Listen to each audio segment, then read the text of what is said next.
Va aynan o'shanda, taxminan 1 yil o'tgach, Rita yana qo'ng'iroq qiladi. Arpon sababini so'raganda Rita faqat shuni aytgan edi. Hamma bir kunda yoki boshqa kunda kechirim so'rash kerak. Shundan keyin WhatsAppdagi blokni ham ochdi. Bir kuni Arpon status qo'ygan edi.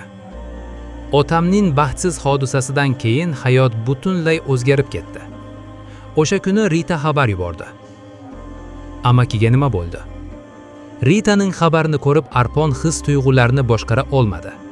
Ko'p kundan keyin u ko'nglidagi barcha qayg'ularni ochib aytdi. Otasining baxtsiz hodisasi, o'qishning to'xtab qolishi, o'zining ayb hissi, o'zining xatosi, hammasini. Arpon yana shuni ham aytdi. Sen bilan juda yaxshi do'stlik edi. Endi shu qadar yomon munosabatki, ko'rishganda ham gaplashmaymiz. O'zimni juda aybdor his qilaman. Iloji bo'lsa meni kechir. Rita faqat shuni aytdi. Xudo nima qilsa yaxshilik uchun qiladi. O'sha kuni Arponning xiyoriga keldi. Balki hammasi yana biroz to'g'rilanar. Keyin vaqti bilan kulgili statuslarga kulgili stiker reply kelardi. Kichik reaksiyalar kelardi. Va shunchagina bo'lsa-da, yigit yana umid qila boshlagan edi. Bir kuni Arpon WhatsAppga bir status qo'ydi. U yerda Ritaning ko'zining surati bor. Ustida yozilgan: "Mening hissiyotim." O'sha kuni yana hamma narsa tugadi. Rita uni yana bloklab qo'ydi. Yigit uzoq vaqt telefon ekraniga qarab turdi. Uning xiyoliga kelardi. U go'yo bir xil xatoni qayta qilyapti. Va aynan o'shanda, taxminan 1 yil o'tgach, Rita yana qo'ng'iroq qiladi. Arpon sababini so'raganda Rita faqat shuni aytgan edi. Hamma bir kunda yoki boshqa kunda kechirim so'rash kerak. Shundan keyin WhatsAppdagi blokni ham ochdi. Bir kuni Arpon status qo'ygan edi. Otamning baxtsiz hodisasidan keyin hayot butunlay o'zgarib ketdi. O'sha kuni Rita xabar yubordi. Amakiga nima bo'ldi? Ritaning xabarini ko'rib Arpon his-tuyg'ularini boshqara olmadi. Ko'p kundan keyin u ko'nglidagi barcha qayg'ularni ochib aytdi.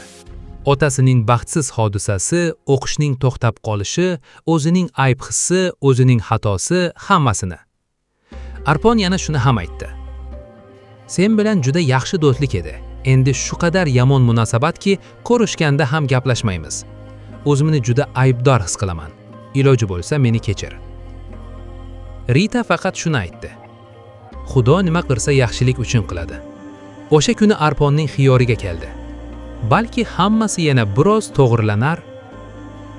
Keyin vaqti bilan kulgili statuslarga kulgili stiker reply kelardi. Kichik reaksiyalar kelardi. Va shunchagina bo'lsa-da, yigit yana umid qila boshlagan edi. Bir kuni Arpon WhatsAppga bir status qo'ydi. U yerda Ritaning ko'zining surati bor. Ustida yozilgan: "Mening hissiyotim." O'sha kuni yana hamma narsa tugadi. Rita uni yana bloklab qo'ydi. Yigit uzoq vaqt telefon ekraniga qarab turdi. Uning xiyoliga kelardi. U go'yo bir xil xatoni qayta qilyapti. Va aynan o'shanda, taxminan 1 yil o'tgach, Rita yana qo'ng'iroq qiladi. Arpon sababini so'raganda Rita faqat shuni aytgan edi. Hamma bir kunda yoki boshqa kunda kechirim so'rash kerak. Shundan keyin WhatsAppdagi blokni ham ochdi. Bir kuni Arpon status qo'ygan edi. Otamning baxtsiz hodisasidan keyin hayot butunlay o'zgarib ketdi. O'sha kuni Rita xabar yubordi. Amakiga nima bo'ldi? Ritaning xabarini ko'rib Arpon his-tuyg'ularini boshqara olmadi. Ko'p kundan keyin u ko'nglidagi barcha qayg'ularni ochib aytdi. Otasining baxtsiz hodisasi, o'qishning to'xtab qolishi, o'zining ayb hissi, o'zining xatosi, hammasini. Arpon yana shuni ham aytdi. Sen bilan juda yaxshi do'stlik edi. Endi shu qadar yomon munosabatki, ko'rishganda ham gaplashmaymiz. O'zimni juda aybdor his qilaman. Iloji bo'lsa meni kechir. Rita faqat shuni aytdi. Xudo nima qilsa yaxshilik uchun qiladi.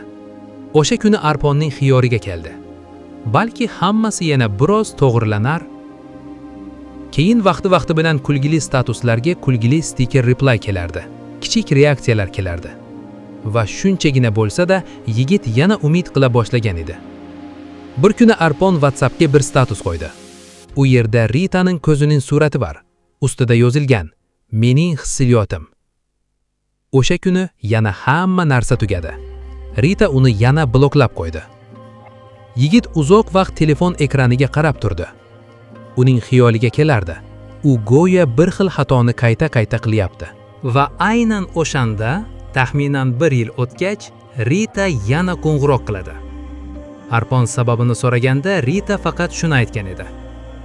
Hamma bir kunda yoki boshqa kunda kechirim so'rash kerak.